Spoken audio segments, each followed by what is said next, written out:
Et poursuivons avec notre invité Gaspard Estrada. Bonjour et merci d'être avec nous. Vous êtes politologue, chercheur aux séries, directeur exécutif de l'Observatoire politique de l'Amérique latine et des Caraïbes à Sciences Po Paris. Tout se joue aujourd'hui, c'est une élection à un seul tour. Absolument, nous aurons un résultat ce soir. Alors, on l'a dit, il y a dans ce scrutin 20 000 mandats électifs en jeu. On va se concentrer sur la présidentielle, c'est ce qui nous intéresse davantage à notre public international. Rappelons qu'il y a 3 candidats qui sont en concurrence. J'ai envie d'abord d'aborder rapidement, mais un mot quand même sur ce troisième. J'ai presque envie de dire pauvre homme, on en parle relativement peu chez nous. Jorge Alvarez Ménez, centre-gauche, crédité de moins de 5%.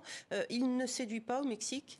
Bon, il y a un contexte de polarisation très évident que votre correspondante a souligné dans cette campagne électorale. Et il est clair que dans une polarisation, très clairement, le troisième homme, pour le coup, est relégué dans les études d'opinion, même s'il a fait plutôt une bonne campagne.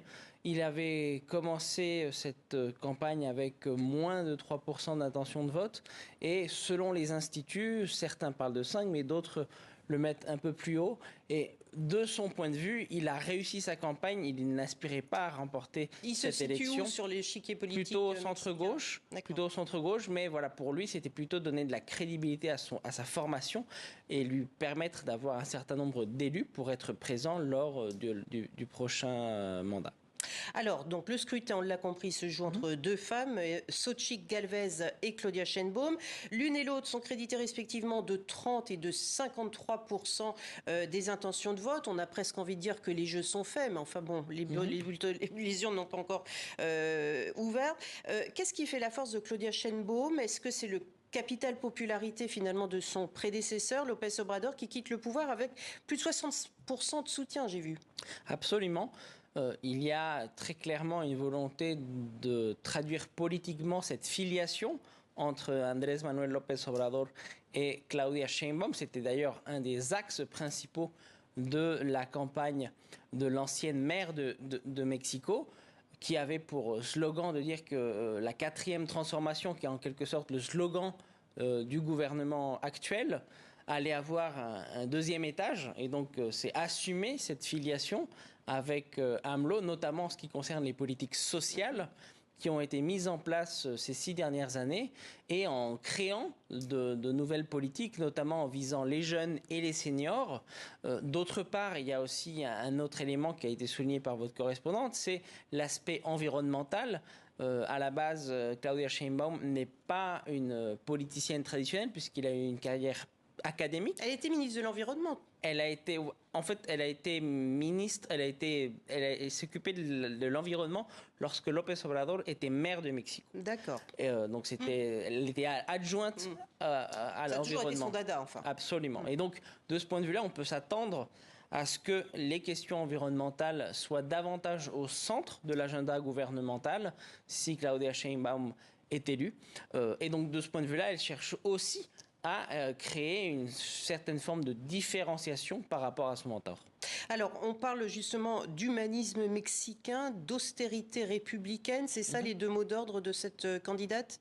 Oui, parce qu'elle souhaite une fois encore se placer et créer cette filiation avec Andrés Manuel López Obrador, qui a mis cette question de l'austérité au cœur de l'agenda de la réforme de l'État. Néanmoins, il me semble qu'il faudra aussi le conjuguer avec une réforme fiscale, puisque si Claudia Sheinbaum souhaite mettre en œuvre les politiques sociales qu'elle entend mener durant ce mandat et aussi financer d'autres types de politiques, eh bien, il faudra trouver cet argent quelque part. Or, les finances publiques du Mexique se caractérisent par un ratio entre prélèvements obligatoires et PIB qui est extrêmement faible. Pour vous donner un ordre d'idée, l'État mexicain prélève moins de 20% du PIB en impôts, alors qu'un pays comparable, je pense au Brésil par exemple, prélève plus de 35 voire 40% du PIB selon les années, ça sans parler des pays européens. Donc on voit bien que le Mexique est un pays où l'on prélève très peu d'impôts et donc les finances publiques sont fragiles et donc sans financement additionnel, je vois mal comment ces nouvelles politiques pourront exister. Alors on dit d'elle qu'elle a un bon bilan social, en revanche nettement moins bon au niveau de la sécurité publique, et c'est là peut-être davantage la force de Xochitl Gálvez?